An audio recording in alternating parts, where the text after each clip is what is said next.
Good evening, happy Monday, and welcome to Chasing the Puck, episode 6. I'm live from Nottingham, where I live, first and foremost, and obviously welcome you guys to another episode. What a week. It's been another great week in hockey. What a week. Which obviously is something that we've been waiting for, We finally hit October. It's getting a little bit darker, it's getting a little bit colder, but we're all in hockey rinks anyway, so it doesn't really matter as much, does it? We're enjoying it. So obviously, just as always, drop a message on the chat. The chat's going to be open the entirety. If you've got any questions, any thoughts, anything that you want to throw in there, absolutely fine. Say hello, welcome. Let me know that you're here and not just talking to blank spaces in the world, and it's just me ranting against the rest. So without further ado, we've got a lot to talk about this evening. So obviously we've got the games that happened over the weekend. We had Manchester Storm versus Cardiff on the Friday. We had Sheffield Steelers versus the Panthers on Saturday. Had, of course, Fife versus Manchester Storm. Sunday, Panthers versus Flyers. Dundee Stars versus Sheffield Steelers. And Guildford versus Cardiff as well. And then, of course, the usual everywhere else in the National League and everywhere. So hope you all enjoyed your hockey this week and the fun. I think it's only remiss of me probably to start proceedings tonight without talking about a particular game.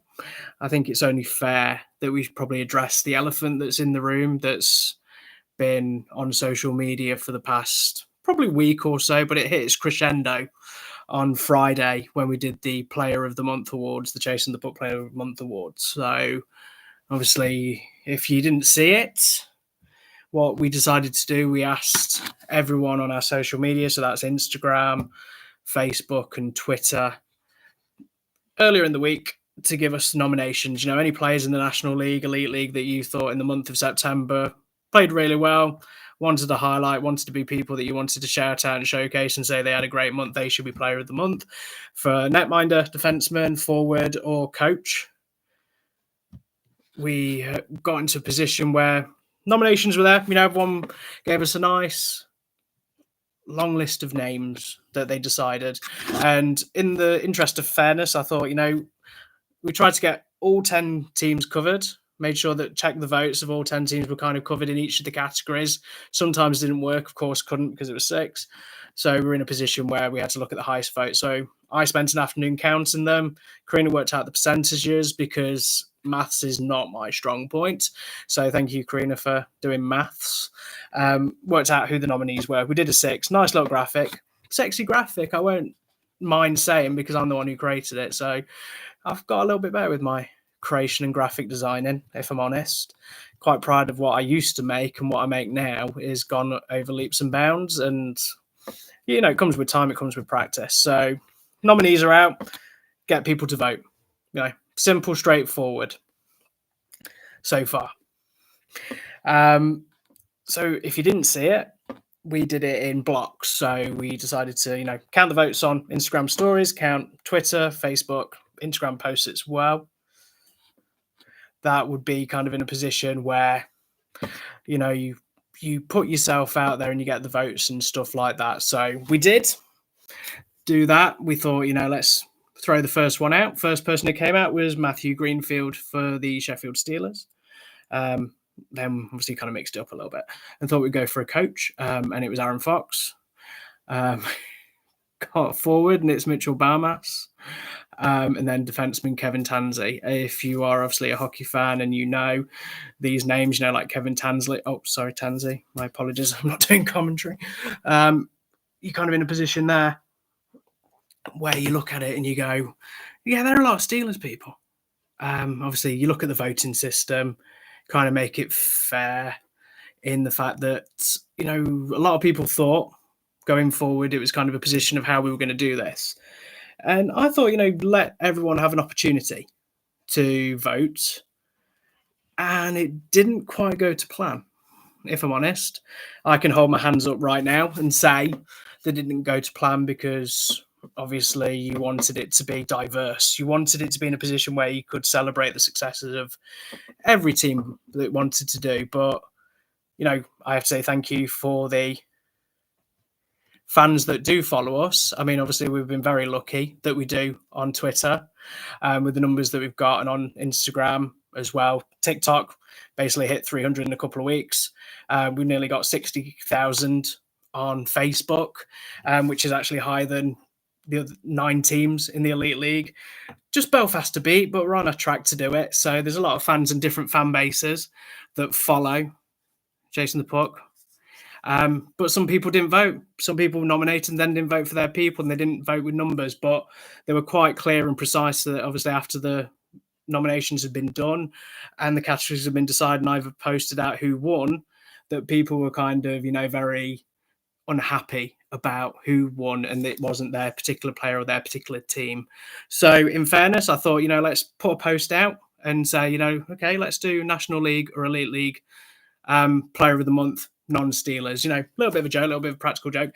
Then someone in the Steelers fan base thought it was a good idea to vote for Sheffield Steel Dogs Sam Tremblay. So he won player of the month. So that's obviously 5 for 5, clean sweep for the Sheffield Steelers. To be honest, credit where credit's due, whoever originally thought of the idea of getting a Steel Dog person into the collective actually was hilarious because, of all the stress and the pressure that I put on myself during that day, just for something that was a little bit of fun, a little bit of something, outside the box for engagement and reach. Not going to deny that. Is put myself in a position where you do it, you kind of think, let's put it out there. And Anthony, you're absolutely right. The thing is that the difference is when you do a player of the month, it's always subjective. And I've said, I could actually put myself in a position where Binks is asleep at the moment, but if you want me to, I can do player of the month where I print out the photos of the players and whichever player he sits on, I'm more than happy to do that. If that's obviously fairer than just getting people to vote or do Survey Monkey or just be psychic. I'm going to say right now, the people that I had picks for the month. So coach was probably going to be Aaron Fox or Danny Stewart. Aaron Fox for the CHL and the performances that they've had in the Elite League. I know some people said, well, you can't count the CHL. It was my vote. At the end of the day, I can do what I want with it. Netminder, I mean, I'd probably say Shane Owen, probably a controversial choice. But in the circumstances, the shots that he has to face every night and the numbers that he's been doing and the fact that they've not been conceding that much hasn't aged well, obviously, with October and losing 5-1 to Panthers last night. But, he's a hell of a goalkeeper. I would have probably voted for him. Defenseman, this is where I agree. I think Kevin Tansey, fully deserving the Elite League, CHL. And obviously, he got the equalising goal on Saturday. Absolutely fine with that. Admittedly, for the forwards, I was thinking Ryan Tate there, or the thing that was for Manchester Storm, wasn't even nominated. A lot of people kind of put his name in as a nomination, but not enough to be in the final 6. And so you're absolutely right. This is where I never, why you don't do one is I've seen the implications of what that can be. And from a point of view, we're in a position where it's a bit of fun, teams, National League teams, Elite League teams can do their players of the month, player of the weekend, so much with the traction they've got and the fan bases they can do, or name the first goal scorer and you win a puck. Really great idea. You kind of do it however you do it best. I try and cover so many facets, so many different areas within the league, and that's probably my downfall, is that I'm trying to cater for so many people at so many different times when it's just me. If you've not seen on social media, I posted at the weekend. Anyone who can send us any photos, any videos. Today, I've put a post out if anyone can post, is any interested in writing position or anything content creation wise, to drop me a message. Obviously, voluntary, come in board. It'll give me a massive help because this is where it kind of comes in now, is that I pretty much the last couple of days on my DMs and messages on Facebook and Instagram have kind of been putting my,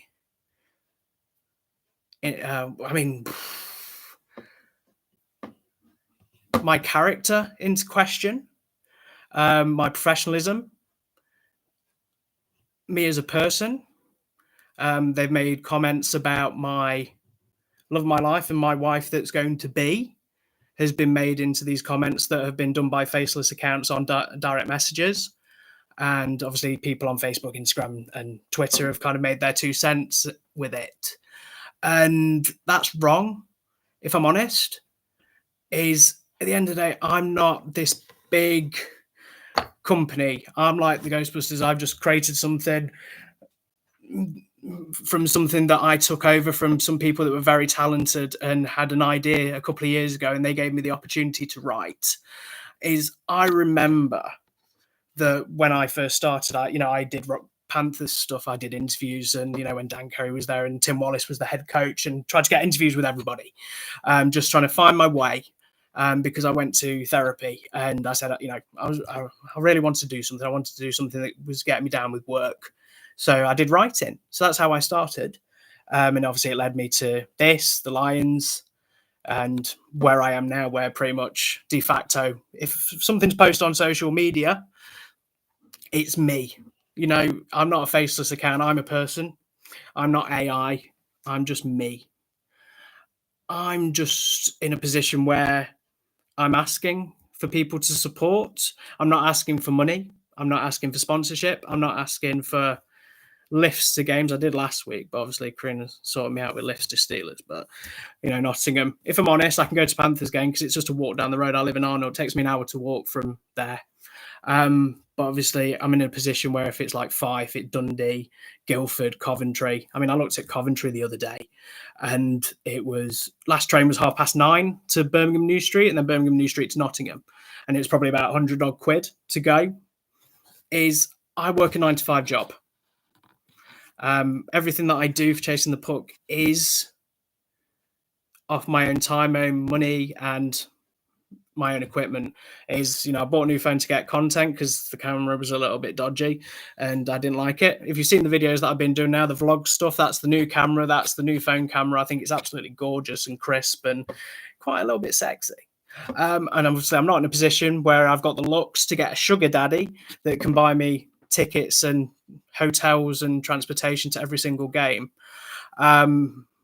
because that's kind of a position where I'm not going to get a sugar daddy. But it's been quite disheartening. The fact is that I didn't want to go to a game on Sunday. I saw my sister I've not seen in a very long time. I went with the family to Yorkshire Wildlife Park on Sunday, when I could have gone to Panthers versus Fife.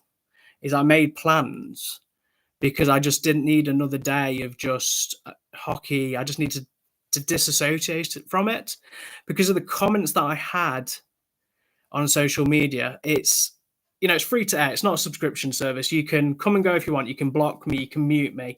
You can unfollow me. Absolutely fine.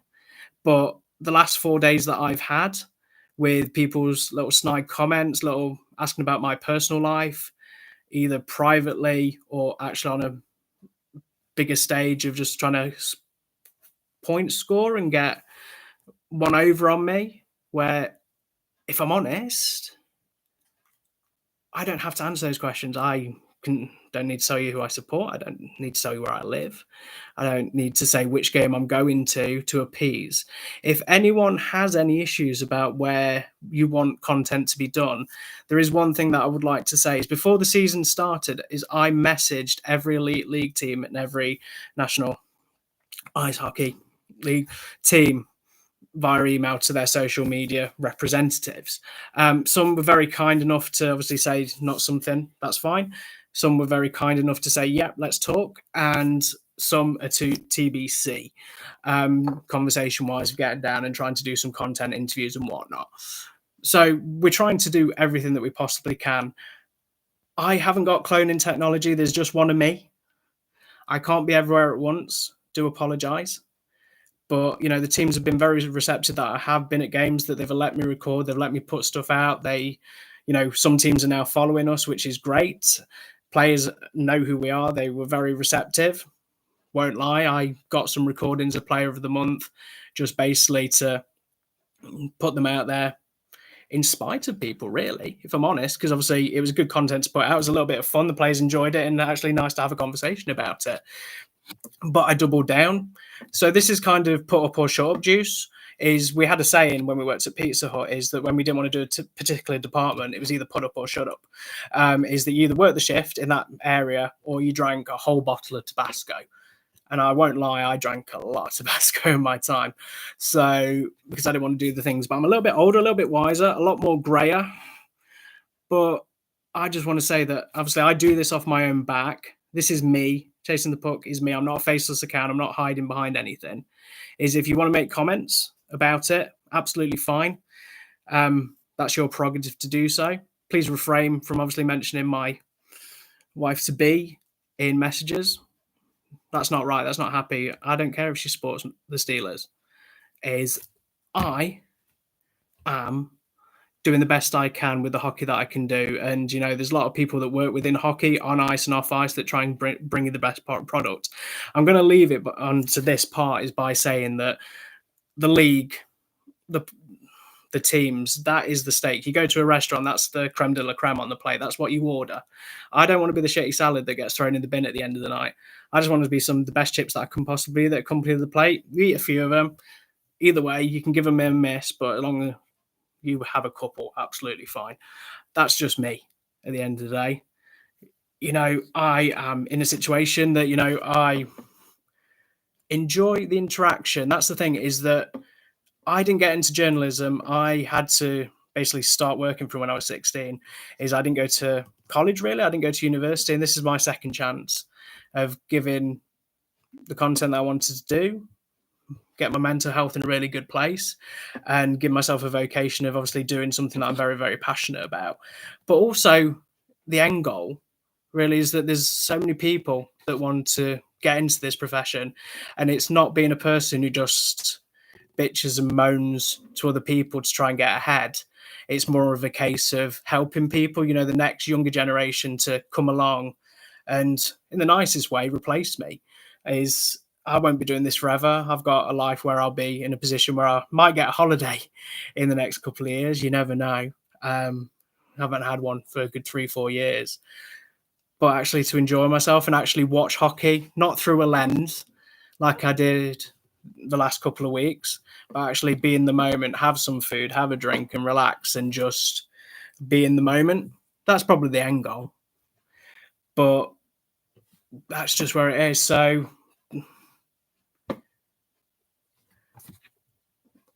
I mean, that's the thing, is that, yes, of course, there is the off season where I can have a holiday. But unfortunately, I'm planning for a wedding, and the cost of everything and working a 9-to-5 job doesn't mean that I can obviously just get up and go. But obviously, maybe somewhere in the UK, Whitby's lovely. Probably won't say Manchester, though. Maybe a day trip for a Christmas market, but who knows? So that's me. That's the rant over. If you're still here, thank you very much for listening. Obviously, one thing that I'll probably say is, if you are listening and you follow us on social media, don't forget to subscribe, all that rigmarole and everything right now, is that, it'd just be nice if someone obviously was just to make a share of this particular episode. This one, the other 5, absolutely fine. You can take it or leave it. This one obviously is very important to me for the first 18 minutes, or it'll probably be 20 minutes when I've finished. There's so many people that, talk about it, make comments, give their 5 cents, probably put it in a podcast or whatever, anything like that, about what's happened. And you just think about it, is that I put it today saying it's voluntary. I don't have a wage. I do this for the love of the sport. I produce things, I write things, I make little funny jokes, WWE edits and all that, to make me laugh. If everyone else enjoys it, it's absolutely great. I like doing the videos and stuff like that. I have to pause some of them sometimes and then mute them, but I like to put those little funny moments, those little niche moments and whatever. But if anyone is listening to this and, sees the comments and everything that's happened the last couple of weeks about chasing the Steelers, or it's a Steelers fan page, just point them in the direction of this and just explain what the last 4 days have been for me, and obviously the negativity and people trying to get cheap shots in and put themselves in a better position, higher than thou position. Because at the end of the day, I've sent posts out. You're more than welcome. If you want to send me something and tag me in it, absolutely fine. I'll retweet it. I'll post it. I'll give you all the credit that you want. I'll tell you how amazing the videos are from all rinks around the country. Unfortunately, I don't drive. I live very close to Nottingham. Haven't been to a Lions game in a while. I really should. Sheffield, can get Sheffield absolutely fine. Scimitars, perfect. Go and see them. Go and see the Steel Dogs. Planning to go and see them get Solway on the 20th. So that's obviously something that's in the calendar.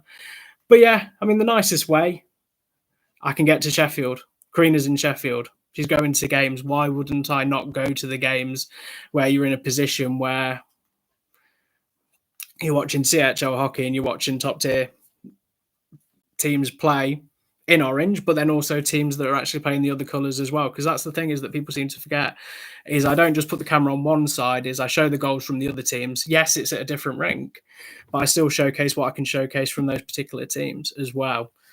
But I know I can't win, and I completely understand that. So that's absolutely fine. But just please be remiss that, I'm putting posts out now just to alleviate accusations of how many posters are about particular teams. I'm not doing a tally. 9 times out of 10, nothing's scheduled. It's whatever pops in my head at the time. There has been times I've woken up at 5 o'clock in the morning with an idea randomly and made a video about it. I know. I need to get out more. It's absolutely fine. But you're kind of in a position where you're there and you think, I just go to hockey. If you think how much games cost, food, drink, transportation, cost of living crisis, I'm trying to plan for a wedding. I'm trying to do everything right by myself. I'm never going to be right. I'm never going to be correct with it. But, just maybe one thing that I found with social media is that everyone has an opinion. Absolutely fine.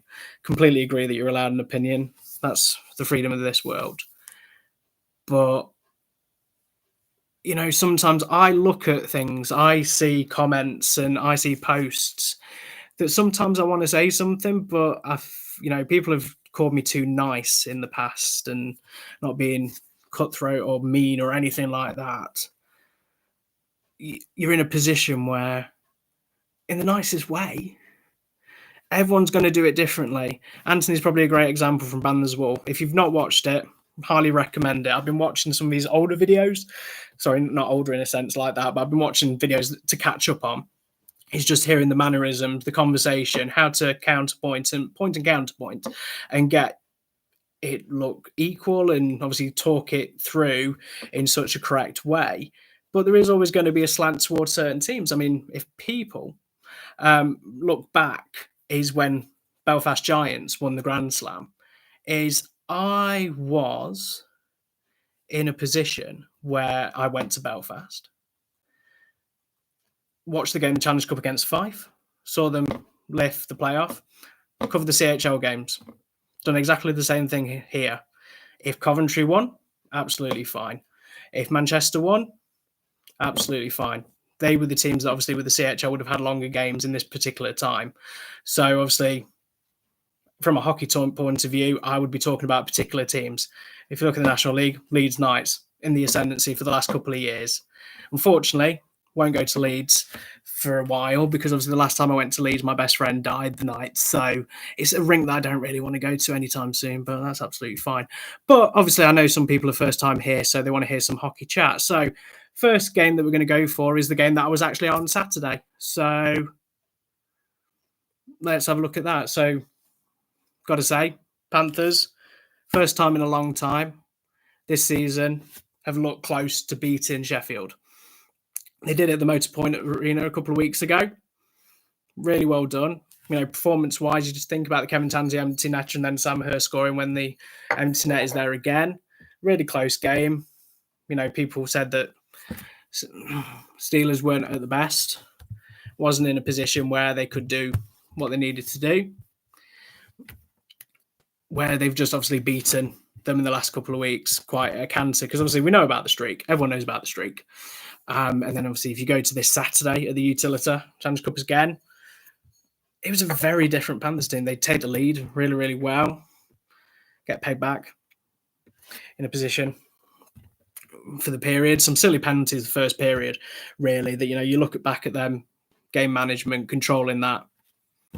Shouldn't really be taking those, but, you take them on the chin. Nothing was obviously made damage-wise that the Panthers were out of sight, but obviously from a fan base point of view, a little bit of pressure, a little bit of unease that first period. Going to second period, goes to 2, goes to 1. Levin gets 1 as well. And then second thing is 2, goes to 2, Levin's again. Panthers make it 3-2.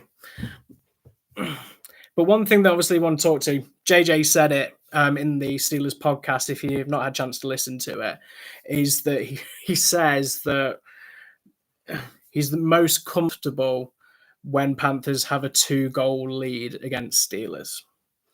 Is being around that area, being around the Panthers side, there's always an air of caution. There's always an air of apprehension. And you're in a position there where you think, okay, got a couple of goals, played really, really well. Rocks standing on his head. Everyone seems to be clicking. New guys come in. First game coming in. Absolutely fine. What a game to be at.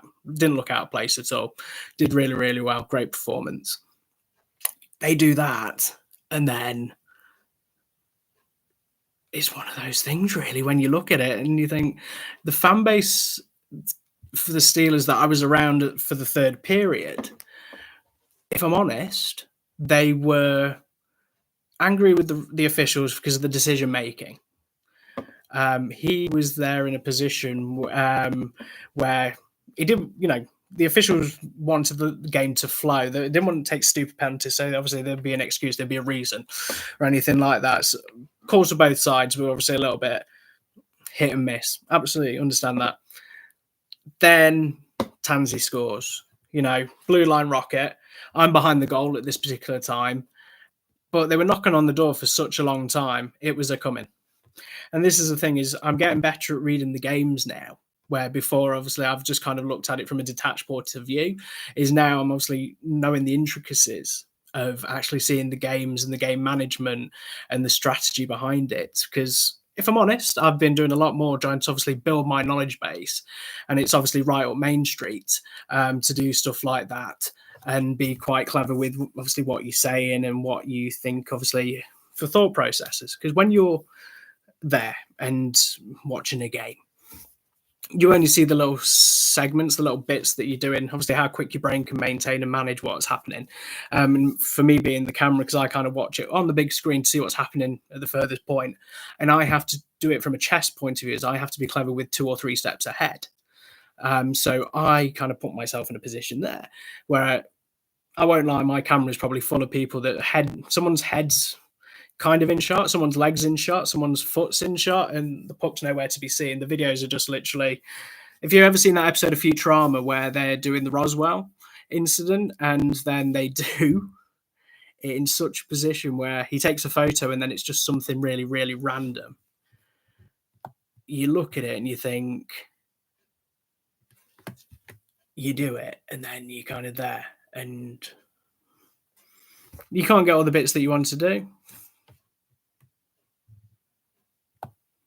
And then you look at it there. Absolutely fine. Go through and do it that way. And then, tons of scores. It goes into overtime. Absolutely fine when they do that. And then, it's a lottery. That's the thing. You look at it, going at it. A couple of bits of performances both sides there. Where, it's end-to-end stuff. Fan base from both sides are loud and proud for their teams, which is absolutely great to see. And then you kind of look at it and it's Robert Dowd. I mean, another stat that JJ put there, obviously he scored the most overtime winners for the organisation. I mean, if there's a person that is going to score against Panthers that's in that roster, admittedly he's been there quite a long time thinking about it. And obviously Valley does it as well. But, it's Robert Dowd. He's come up big and fast a lot of the times. He's in the right place at the right time. You could see that he meant it. He loved it, and absolutely the celebrations at the end. Really great performance, as Karina says, cometh man, cometh the hour. Obviously, the comments there about both sides. Both sides are quite funny, I guess. Living the dream in the chat tonight. So, yeah, Panthers were a little bit disheartened there that they were in a winning position, didn't get the win. And then, obviously, the streak continues for victories for the Steelers against the Panthers. So you kind of look at it and you think, obviously, what's the position going to be where you're in there? And then you look at it and you think, reaction-wise, you've got an opportunity there. They've had a really good start to the season. Let's obviously take away the pre-season where a lot of people were kind of calling that these players, weren't bringing the performances, only been with the organisation for a couple of weeks, changing the netminding situation with Rock coming in so last minute, and kind of obviously performance-wise been absolutely great. And obviously, as Jonathan said earlier in the chat, you kind of put in a position that, Bednard and Rock were probably some really, really good players that could have been netminders of the month as well. To have a tandem like that is very rare. I mean, I said earlier in one of the episodes, Bounds and Cruth, what a tandem. Admittedly, obviously injury-wise, that we're not be able to see that tandem yet, and having the young guy from the Ukraine come over and supporting Ben Bounds, fantastic opportunity.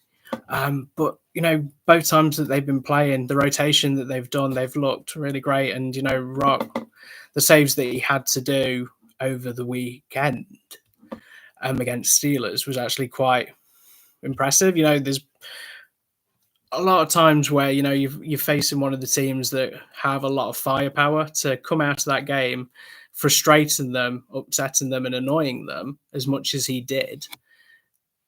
Credit to the guy. I mean, literally coming in and being in that situation there. But that's by the by. That's Saturday out of the way.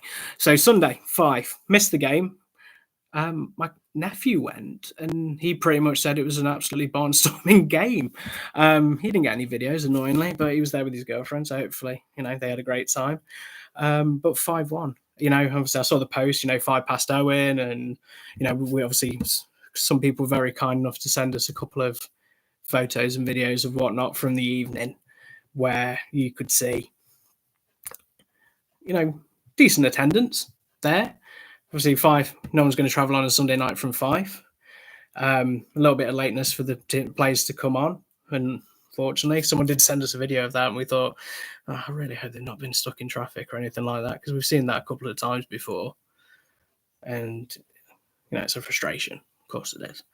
But 5-1, you look at it from performance-wise, very early on, goal goes in, coach's challenge, of course. Ollie gets the first goal. Taking a 1-0 lead, taking it into 2. Grantos, absolutely, another player, if you've seen the stats that the Panthers put out today, the weekend they had with his goals and assists. And, we put the team of the weekend out, and his name has appeared quite a few times. Obviously, that was kind of people's own thought and decision-making process of who they wanted as a team of the week, name a player, name 6. But I'm not going to count votes of here's the top 6 in opinion. It was by the people, for the people, at the end of the day. And that's what we thought was the best case scenario to do it. But, take a 2-0 lead, hit it to 3, Sam Herr gets it. I mean, how good Sam Herr's been, last thing you want to do is you don't want to give it to her, because if you're in a position you do that, he's going to punish you. Hits it for 3, gets a really, really good goal. Hembrandt Kelsel gets the assists. And, it's a 3-goal game quite quickly, 30 minutes in. No resting the laurels, but, it's a really quick game. I mean, a lot of people posted that, from the face-off, not really a delayed face-off. Not many penalties. Games were going straight on. Get home in time before it gets dark. And we're leaving the arena. And then quite quickly, boom, boom, boom, 2 on the bounce. You get Hugo Watt and Tim Doherty, make it 5-0. Gets goal as well to make it 5-1, so no shutout, annoyingly, of course, in the circumstances. But yeah, you're kind of in a position there where not many penalties, not really stop-start. I mean, obviously, I know Panthers fans had the comments over the week on the Wednesday game against Clan, with the pegs. Obviously, anyone who doesn't remember that, I do. I think the guys from Daily Face-Off put a post out, credit to them, that they were actually counting. Jordan and Steve were counting how many times the pegs and the goals.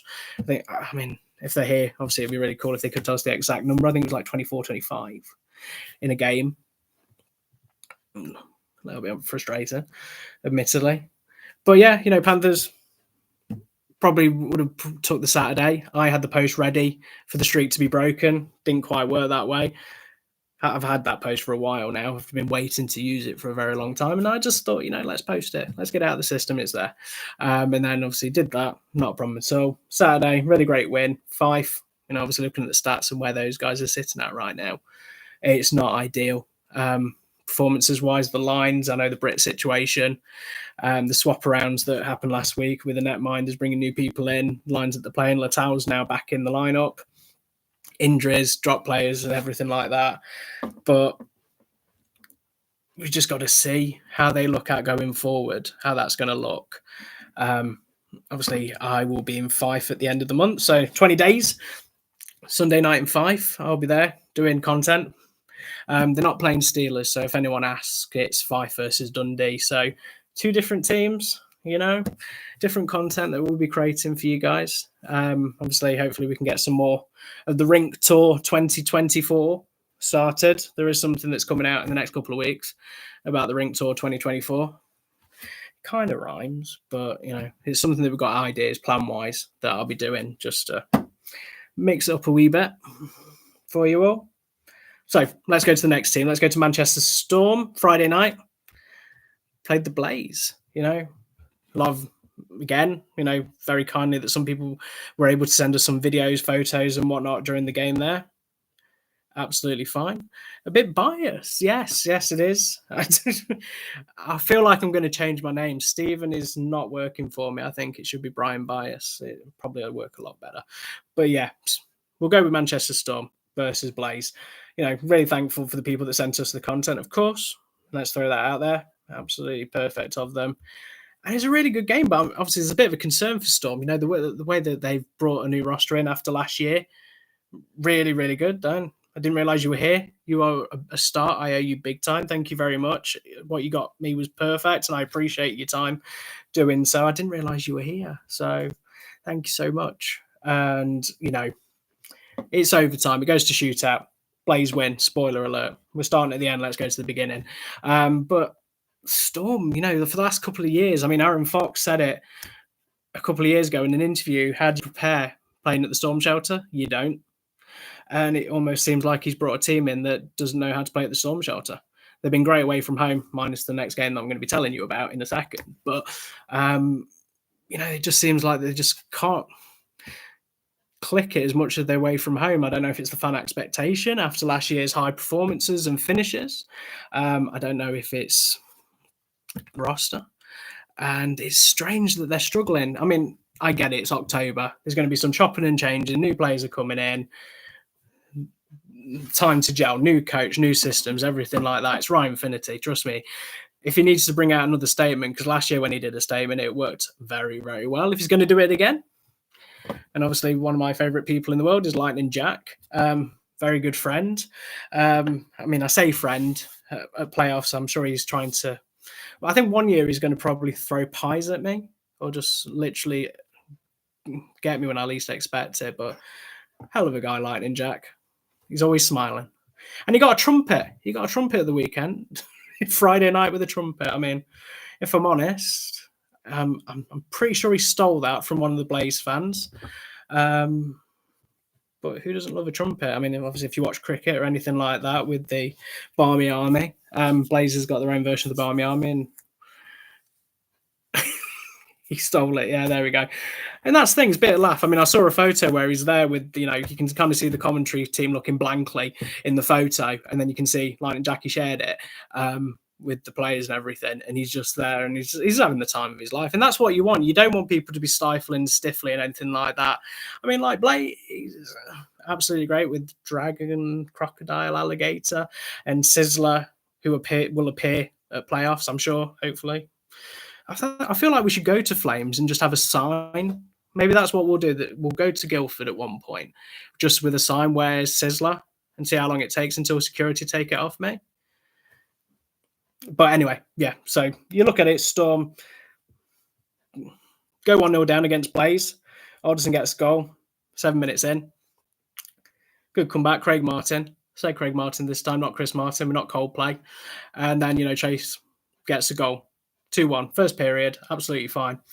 Not really that when the many penalties. It seems like everyone seems to be behaving now that Dops is obviously coming out and getting the videos after 3 games or whatnot. But, very quickly, second intermission, Derfinger, person who said that, he's been hitting fine form, he's played really, really well.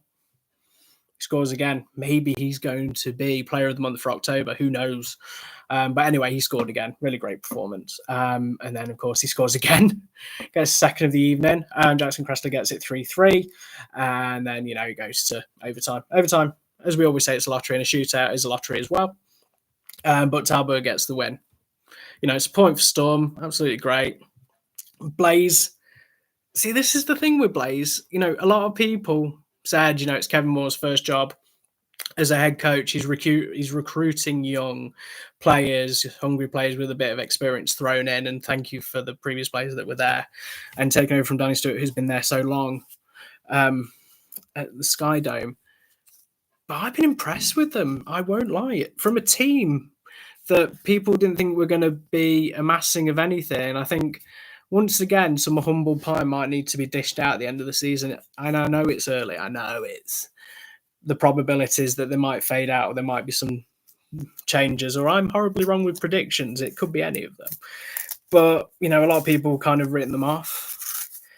But at the end of the day, they've been really, really, really, really, really good.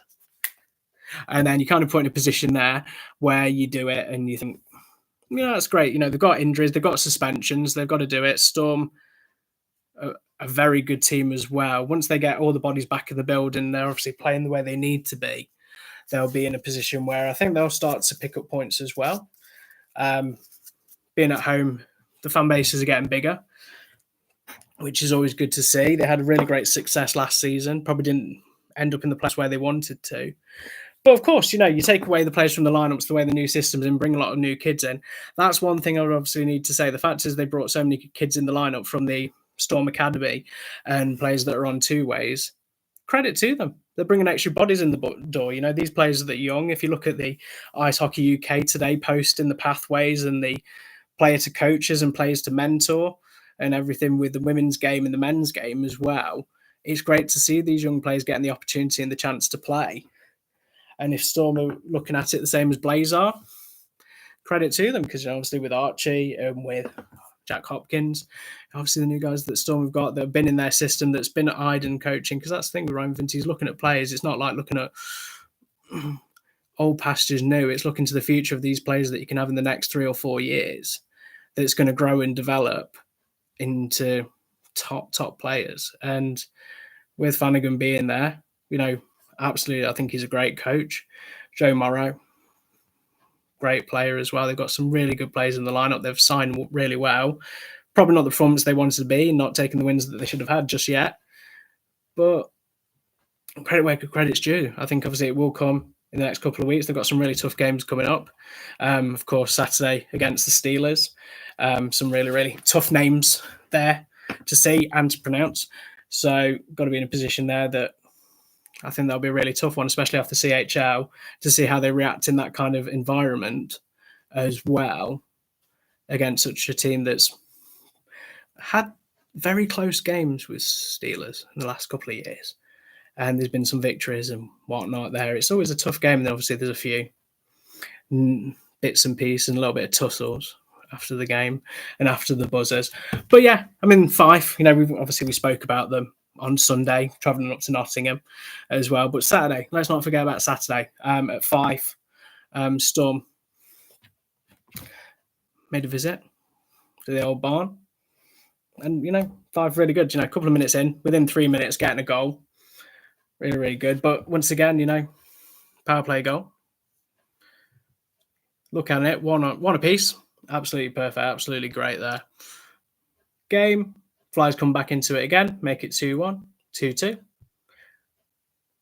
And then 3-2 as well. So, that's the thing. Really tight game.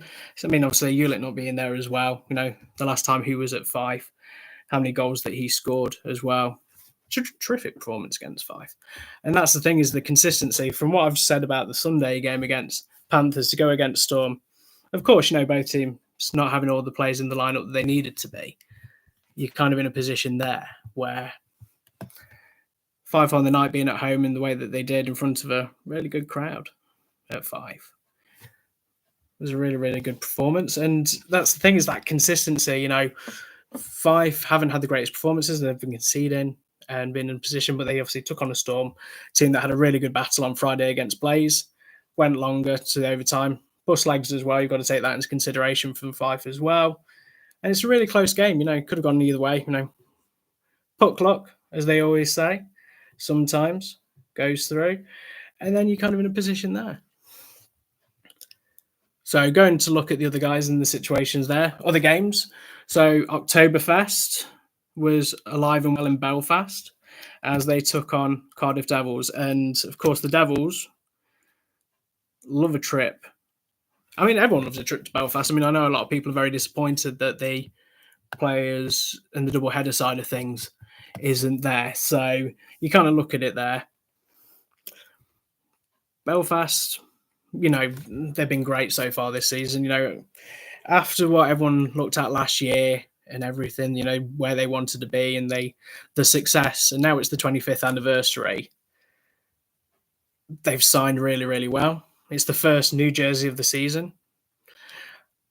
It looks really nice jersey. I know a couple of people want it and post online, because that's things you look at it when it's the players, but one thing. But then the other thing is when you see it when it's got people actually on it as well that have got their own version of the jersey and won it on the end of the night, because you obviously see the different coloration.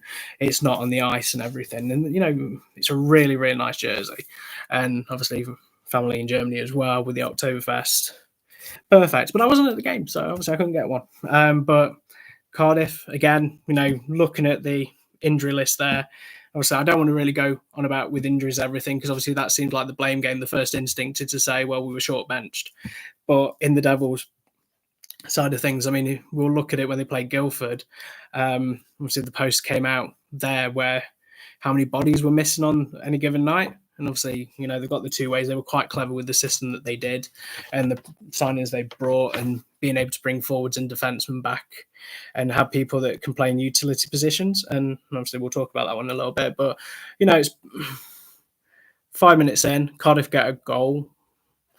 Really, really good performance from Cardiff, strong team, really, really good performance. Obviously, it's a situation where it's got two GB coaches, Pete Russell's there and Adam Keefe, side by side working together. They know how their teams play. A little bit, calls here and there throughout the game, but it's a weird one because, if you look at the highlights, and that's the thing, if don't have access to look at all the games and every bits of information that we have, and you can't look at every play and everything. I really wish I could. But looking at the highlights, you kind of just look back at it and you just think, Devils played really, really well and defended really, really well. Ben Bound stood on his head. But then the numbers game, the tiring, the timing and everything kind of changed. But this is obviously the thing that Belfast, an unrelenting Belfast team, are very high in their percentages and obviously winning the puck and being relentless in the power plays and everything. And, eventually 10 minutes to go, they get the equaliser. It's a fully deserved equaliser. And then obviously heads start to drop at Devils because they were probably looking at the position of just trying to obviously slow it down and try and get to that final, because they've pretty much had 40 plus minutes of hockey. And, it's a full 60, everyone always says, you've got to play the complete 60. And obviously, there's so many cliches that people say commentary wise, but you're kind of in a position there. Baraja gets 2 goals. He gets one at the 50th minute, 57. Game turns on its head.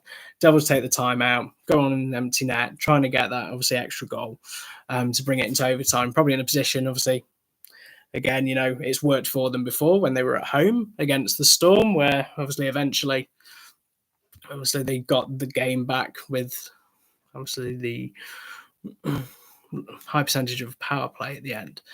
But, it's an empty netter. It's 3-1. Giants get the win. And this is probably the games that, you look at certain games, and I've said, obviously, I didn't give my league predictions, but you're probably thinking, well, this is an easy one to give. But, I thought Devils and Giants will be there or thereabouts come the end of the season in the league, the cup and the playoffs. Yeah, it's a very easy thing for me to say, but it was actually nice to see those two go head to head.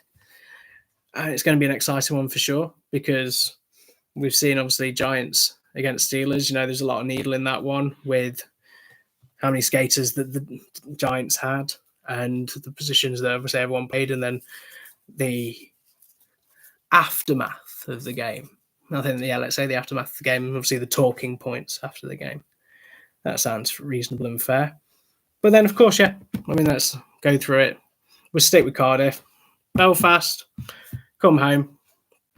Of course, then they're travelling. A little bit of a later face-off. One thing that always I get mixed up on is that Guildford face off at 6 on a Sunday, because obviously when I'm planning what posts I need to put at the end of the night, you kind of just look at that and you kind of put yourself in a position there that you always forget, because you see games at 4, half 4, 5, and it's actually quite good because it's 6 o'clock, a little bit later. Gets Guildford, get position, everything like that, and then for what the numbers were really for how many Devils players were missing, and being in a position where a lot of people could have seen it as an out. Not having the right players in the right positions. Only having a couple of defensemen, people from the forward line stepping up as well, not being able to roll the forwards as much as they'd like to, and then obviously have the filler at 4 just to jump in as and when they need it. But to go 3.5 minutes in and get Zach O'Brien, obviously that's a name that we could hear quite a lot as well. He seems like he's been on the radar for certain people for the last couple of years, and now he's finally at Devils, and it's kind of justifying people's thoughts and beliefs that he would take the Elite League by storm. But he's playing for Devils. So you're kind of in a position there that he's, playing really, really well. Brett Pelini, obviously from Panthers side of things, seeing him play, going over, and the years that he's had to come back to the UK with the Devils and starting to click and start playing really, really well under Russell, only good for GB, only good for him, getting the opportunity to play as well as he does. Absolutely perfect. And then, it's another game. Take the first period, 2-0. And then, again, just as it's teetering away into the second period, a little couple of minutes of penalties here and there. Guildford, take 3. Devils take the 1. But, 39 minutes, 52 seconds. So only 8 seconds until the end of the period. Waller scores. Of course, former Devils, former Flames, former Devils, and former, his career to actually get that goal, reduce the deficit going into the third period. And obviously you talk about momentum, teams going in, it's a different conversation to have for the Flames locker room to what the Devils need to have in that locker room. And then obviously very quite quickly into the third period, Lewis Hook scores, makes it a 2-apiece game. And then, you kind of look at it there with about 30 seconds left. The fact that Joey Martin gets it and makes it 3-2. Obviously, I don't know if you've seen Stephen Pye's post today about, being 5 points away from Jeff McGuee all time. And then obviously he can be called the GOAT, and the fact that it could be an opportunity where he actually hits those points over the Calgary weekend, where all the owners and everyone's over for the Nottingham game and then back over to the Vindico Arena. So obviously from a historical point of view, this weekend could be a very, very big one. But, a really, really good performance for a team that obviously being short bench, being in a position where, injuries play a part, of course they do, as well. You kind of look at it and you think, credit to them. This is what teams need to do. To be at that top end of the league, the cup and the playoffs, is you've got to win no matter what the circumstances. If it's not going good against you, obviously try and take that hit away as well.